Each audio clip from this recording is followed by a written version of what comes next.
तो आज हम पढ़ने वाले हैं न्यूरॉन्स और उसके फंक्शंस के बारे में। तो न्यूरॉन्स जो है वो एक तरीके के सेल्स होते हैं जिनका मेजर काम होता है इंफॉर्मेशन को ट्रांसफर करना हमारी पूरी बॉडी में। और ये जो न्यूरॉन्स है ये बनाते हैं नर्व सेल्स या नर्व्स कह लो, और ये जो नर्व्स हैं ये हमारे बनाते हैं नर्वस सिस्टम।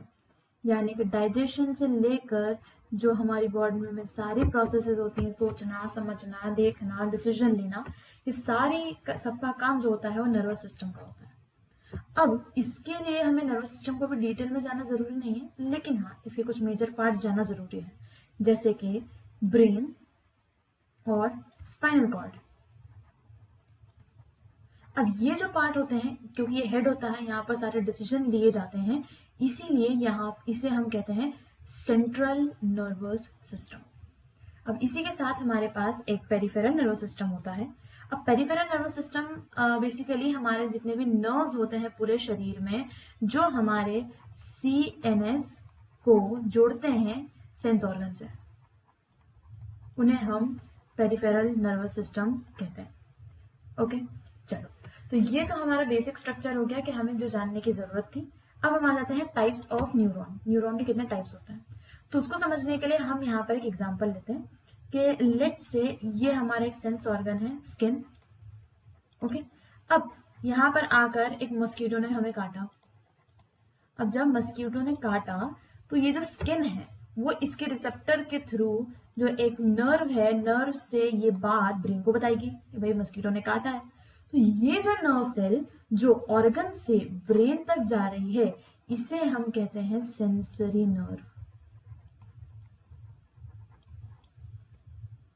देन फिर ब्रेन क्या करेगा, ब्रेन बोलेगा अच्छा ठीक है भाई मस्कीटो है तो इसको मार दो।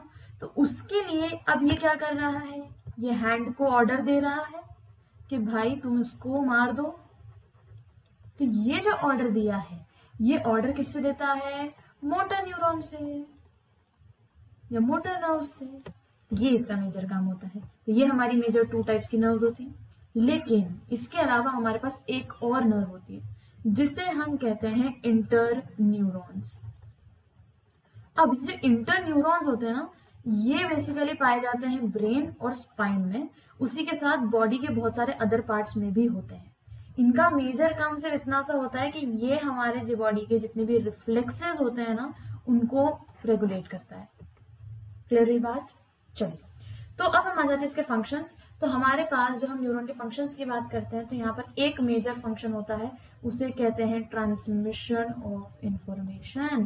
कि हमारा पूरे बॉडी में या आसपास में जो इंफॉर्मेशन है उसको इलेक्ट्रिक सिग्नल या केमिकल सिग्नल के फॉर्म में वो ट्रांसफर करता है। तो जरा हम न्यूरॉन का स्ट्रक्चर देख लेते हैं कि एक न्यूरॉन कैसा दिखता है। तो यहाँ हम आते हैं, ये है न्यूरॉन के डेंड्राइट्स।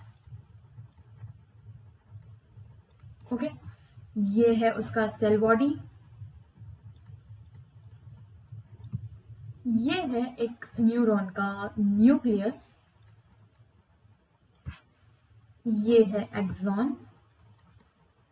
एंड ये जो हमें यहाँ पे ग्रीन शीट दिख रही है ना, इसे हम कहते हैं माइलिन शीट। और ये काम करती है, इस एक्सॉन को प्रोटेक्ट करने का काम ये माइलिन शीट करती है, और जो न्यूरो ट्रांसमिशन होता है उसमें बहुत ज्यादा हेल्प करती है। और यहाँ पर अगर हम एंड पर आए तो इन्हें कहते हैं साइनेप्स, जहां पर ये दूसरे न्यूरॉन से कनेक्ट करती है, दैट्स साइनेप्स। ठीक है, अब हम आगे आ जाते हैं कि भाई हमारा जो ट्रांसमिशन है वो होता कैसे है। तो उसके लिए हम इसको मेजर 3 पार्ट में डिवाइड कर देते हैं। ठीक है, ओके।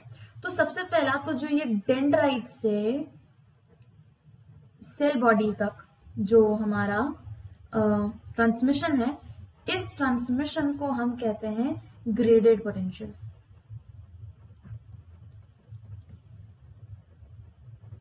ओके, देन ये जो एक्सॉन में, पूरे एक्सॉन में जो हमारा ट्रांसमिशन हो रहा है, इसे हम कहते हैं एक्शन पोटेंशियल।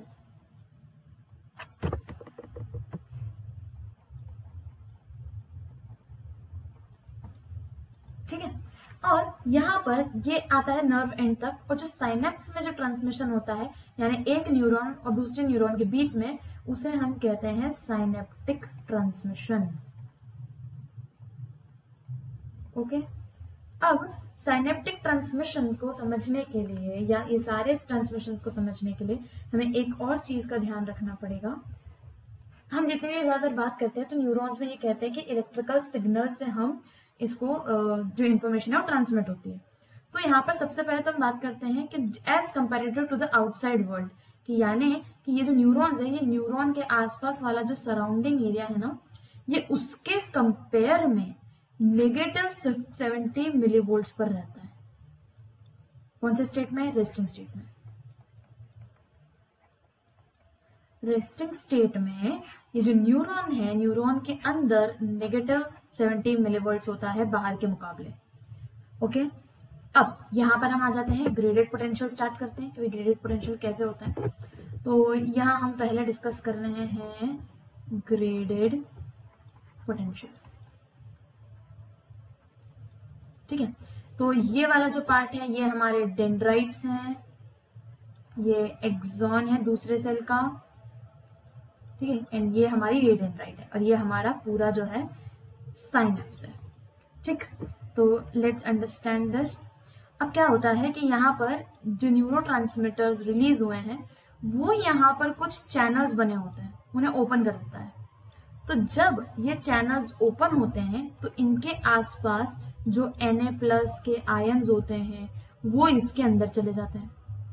तो सीधी बात है, अभी जो हमने एक चीज देखी थी कि भाई अगर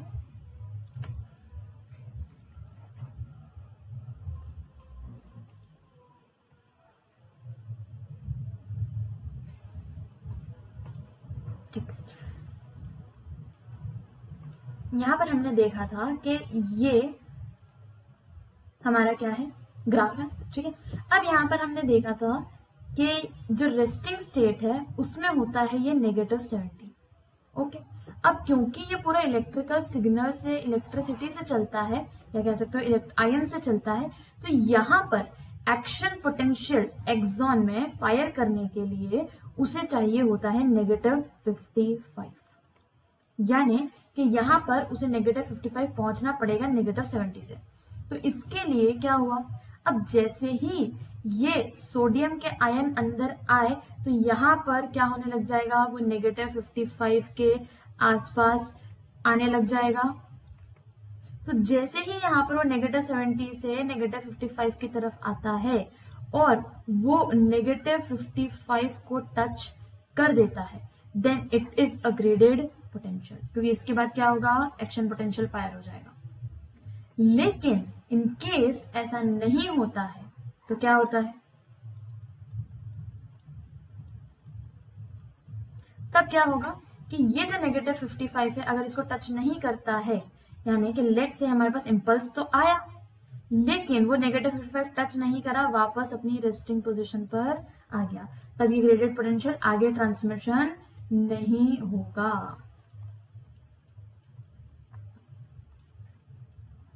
आई बात समझ में, क्लियर हुई बात? ठीक है, इसको एक एग्जांपल से समझते हैं, जैसे मस्कीटो वाला हमने एग्जांपल लिया। तो अगर जो इम्पल्सेस हमारे पास आ रहे हैं वो अगर -55 रीच कर देते हैं, देन वो फर्दर ट्रांसमिट करेगा और हमें बाद में फील होगा कि हाँ हमको मस्कीटो ने काटा है। लेकिन अगर ऐसा नहीं होता, ये वापस नीचे आ जाता है, देन क्या होगा, हमें वो फील नहीं होगा क्योंकि आगे ट्रांसमिशन ही नहीं हुआ है। तो this is a graded potential कि जो हमारा -70 से -55 तक पहुंचता है, इसे हम ग्रेडेड पोटेंशियल कहते हैं। और ग्रेडेड पोटेंशियल कहाँ होता है, from dendrite to the cell body, सिर्फ इसी स्ट्रक्चर में हमारा ग्रेडेड पोटेंशियल काम करता है। नाउ लेट्स हम आ जाते हैं एक्शन पोटेंशियल पर। एक्शन पोटेंशियल डिस्कस कर लेते हैं। अब जब ग्रेडेड पोटेंशियल हो गया तो क्या होता है कि ये जो रीजन है, ठीक है, अब हमारा ये जो रीजन है ये -55 पहुंच गया। तो यहाँ पर जो ये हमको सारे चैनल्स दिख रहे हैं, ये बहुत सारे चैनल्स दिख रहे हैं जिससे जो बाहर के जो आयन्स है वो अंदर आ जाते हैं। ठीक है, तो ये जो चैनल्स है ना,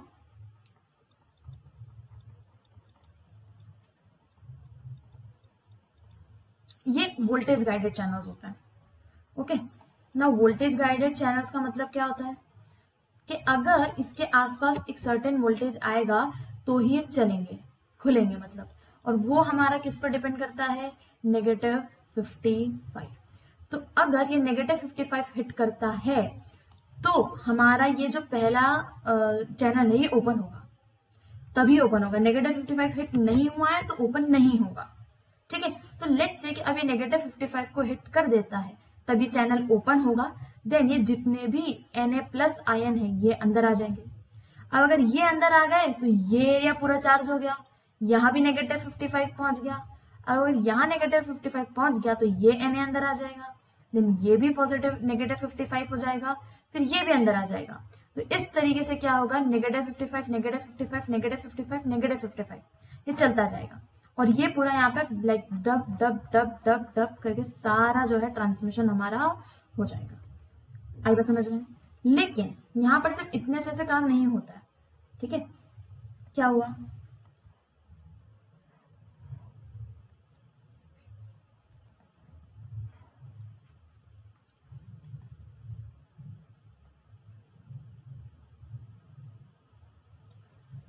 ये है हमारा -55। ओके, यानी जहां पर एक्शन पोटेंशियल स्टार्ट हो रहा है। ये है हमारा -70 और ये है हमारा +30। अब इस चीज को थोड़ा सा हम लोग ध्यान से समझेंगे कि एक्चुअली में यहाँ पर हो क्या रहा है। ठीक, तो अब क्या हुआ, जैसे ही हमारा ये ग्रेडेड पोटेंशियल हुआ था, यानी वो -55 पर आया, तो जितने भी सोडियम चैनल्स थे वो ओपन हो गए। तो सोडियम चैनल्स जैसे ही ओपन हुए तो यहाँ पर क्या हुआ, एक रश आया यानी कि बहुत सारे पॉजिटिव आयन अंदर आए। जब पॉजिटिव आयन अंदर आएंगे तो ये क्या होगा, ऊपर चला जाएगा टू +30, यानी बहुत ज्यादा बढ़ गया। लेकिन अब जब ये यहाँ पर +30 पर आ जाता है, तब यहाँ पर एक और चीज होती है। वो क्या होती है कि जब ये -30 पर आ जाता है तो ये जो पोटेशियम के चैनल्स हैं ये ओपन अप हो जाते हैं और जितने भी पोटेशियम है उनको बाहर फेंकने लग जाते हैं। तो जब ये पोटेशियम को वापस बाहर फेंकने लग जाते हैं तो क्या होता है कि ये वापस नीचे आने लग जाता है, यानी वापस ये नेगेटिव आने लग जाता है टू द बेस।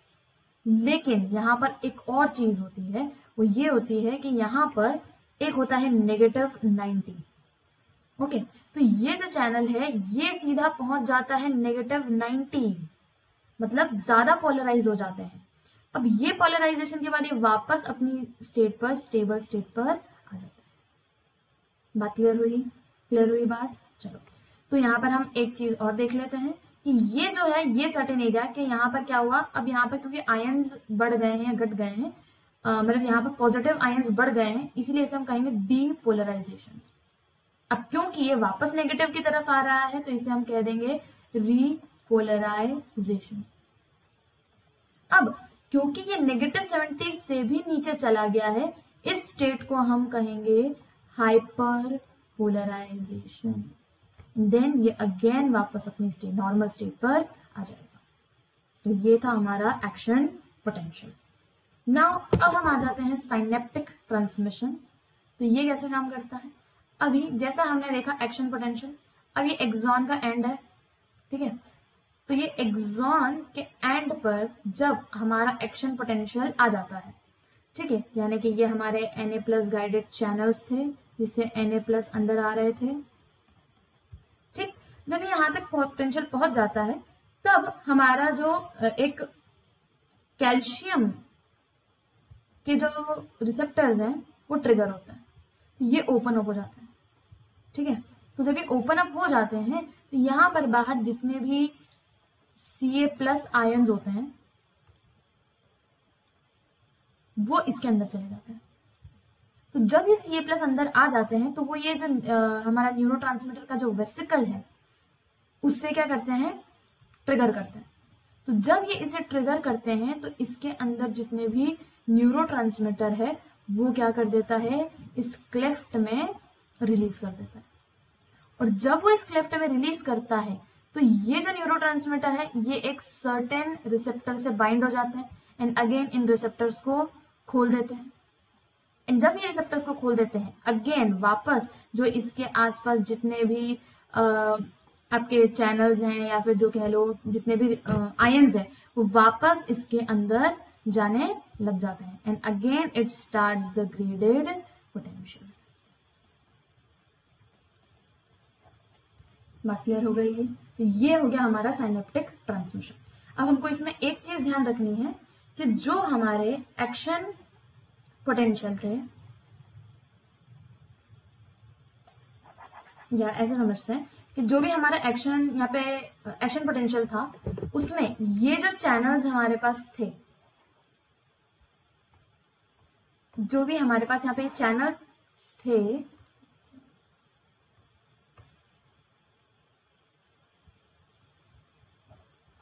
यहाँ पर जितने भी हमारे पास चैनल्स थे ये कौन से थे? वोल्टेज गाइडेड थे। ये हमारे पास सारे वोल्टेज गाइडेड चैनल्स थे। लेकिन यहाँ पर ये जो चैनल्स हैं इन्हें हम क्या कहते हैं? केमिकल गाइडेड चैनल्स कहते हैं।